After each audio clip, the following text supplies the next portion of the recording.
Lalu kalau kendala ini tentang di Saudi bikin tower, Di Saudi ada dua, tentu regulasi di sana itu masih menghalangi atau masih tidak mengizinkan orang asing memiliki aset di sana. Jadi kita harus berkongsi dengan orang Arab Saudi. Satu itu ya. Yang kedua, sebetulnya kita itu ingin kerjasama dengan seluruh travel bersama dengan Kementerian Agama supaya kalau AA misalnya membawa jamaah itu nginepnya di situ gitu.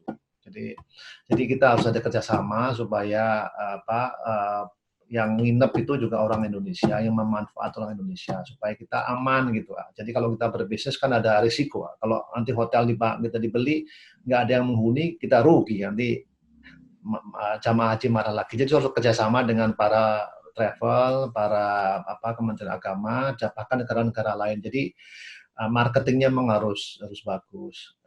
Tentu yang ketiga ya masalah keuangan. Bagaimana kita mengatur uang itu supaya visible aja. Kita pilihannya apa? Apakah mau hotel, apakah mau catering, apakah mau di Indonesia, tanah wakaf kan juga kita bisa bangun. Itu pilihan-pilihan investasi sih, kalau itu soal teknis ya. Tapi menurut saya yang tadi yang poin 1 sama 2 itu yang lebih. nah, sekarang saya ingin tanya ini, sampai sejauh mana nih, apakah BPKH ini terlibat kepada kualitas haji ini, Pak? Kalau tadi kan uang ya, Iya, iya, iya. karena ini saya hanya sekedar kepikir saja, Ya. karena kan dengan 200 berapa ribu setahun tuh? 21. 221.000. 221.000 Haji. hajinya ya, Plus kemudian dia di 1 juta training, umroh ya. terus 1 juta umroh. Ini kan aset yang tak ternilai untuk Betul. perubahan moral, ya, Iya, betul. perubahan akhlak. Harusnya kan tiap tahun tuh kita punya orang yang sudah dicas gitu ya, Iya, haji itu, sehingga dia jadi ragi, contoh kebaikan, menjadi orang yang punya penggerak ke perubahan.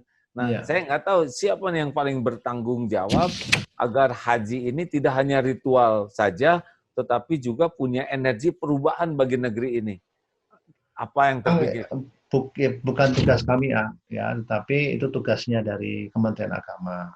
Namun kan tahu sendiri kami juga punya program tausiah, program dakwah dan sebagainya. Tapi itu bukan tugas utama gitu. Nanti kami disalahkan lagi. Jadi memang itu tugasnya Kementerian Agama dan juga tentu tugasnya ulama-ulama yang dikoordinir sama MUI sama ormas-ormas Islam gitu. Oh, Tapi kami menyisipkan dalam setiap kali program-program itu ada program dakwahnya. Tapi itu bukan merupakan kompetensi kami lah, gitu aja. bukan ya, iya, iya, iya, iya. Ya. Ya. Kami kan bukan Tapi, ulama gitu.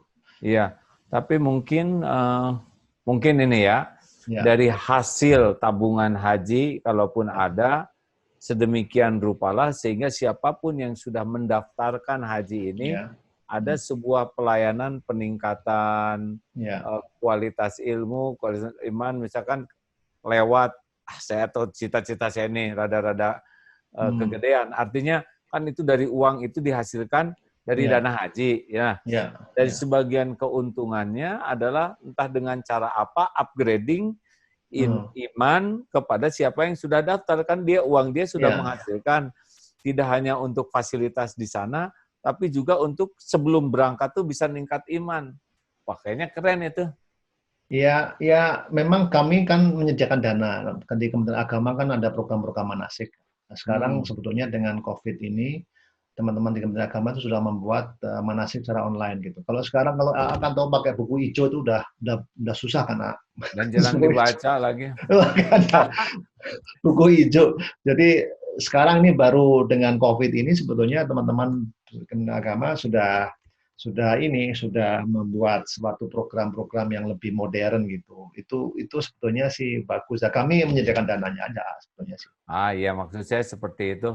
Iya, iya, Jadi iya. walaupun mereka 20 tahun lagi berangkat, tetapi karena mereka ada hasil dari uang Iya, mereka, nah salah satu hasilnya itu upgrading pengetahuan, upgrading iya, keimanan, ya. iya, iya, iya. Sehingga kalaupun uang kan cuma segitu-gitunya, tapi kalau iman Iya, meningkat, dari iya. awal dia orang yang daftar tuh akan sudah menjadi baik dari awal lah gitu, tidak harus nunggu Iya, haji dulu menjadi baik gitu.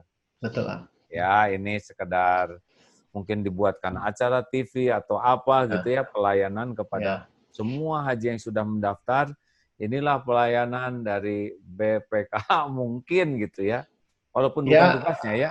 Ada ya, tapi yang bisa kita bungkus dengan kemaslahatan. Jadi misalnya begini, tapi meskipun nggak langsung, kita kan pernah sebenarnya kita punya program untuk mengirim daging dam itu Pak, yang dari Haji Tamato itu. Dam itu kan wajib dipotong di Arab Saudi ya, itu di Mina sana itu. Nah, kemudian dagingnya mau kita bawa pulang ke Indonesia. Jadi itu bayangin kalau yang Haji Tamato katakanlah 90% itu 200.000 kilo daging itu dikirim ke Indonesia kan luar biasa itu. Kemudian kami juga sebetulnya membuat program-program di Arafah, itu misalnya kantong untuk mengisi batu itu ya batu lontar itu juga ada. Kemudian kami juga pernah berpikir mengenai membuat toilet portable di sana yang di Arafah Mina, itu Mina lah khususnya. Jadi kami sih lebih mensupport, tapi memang ada unsur dakwahnya secara nggak langsung gitu. Jadi sebetulnya kami sudah tahun ini sudah membuat perencanaan itu untuk mengupgrade toilet portable supaya jamaah itu ya kan tahu kan di Mina itu masalah utamanya adalah toilet gitu, toilet, sehingga itu membuat jamaah kita sakit, jamaah kita nggak khusyuk. Kemudian ada lagi yang beberapa persyaratan prosesi haji seperti lontar jumroh itu batunya kita buatkan dalam bentuk, lalu ada syiarnya, lalu ada doanya di situ ya. Lalu kemudian tadi mengenai dam itu kita juga berpikir untuk mengembalikan. Itu kira-kira inovasi-inovasinya yang mudah-mudahan bisa menambah unsur ibadahnya.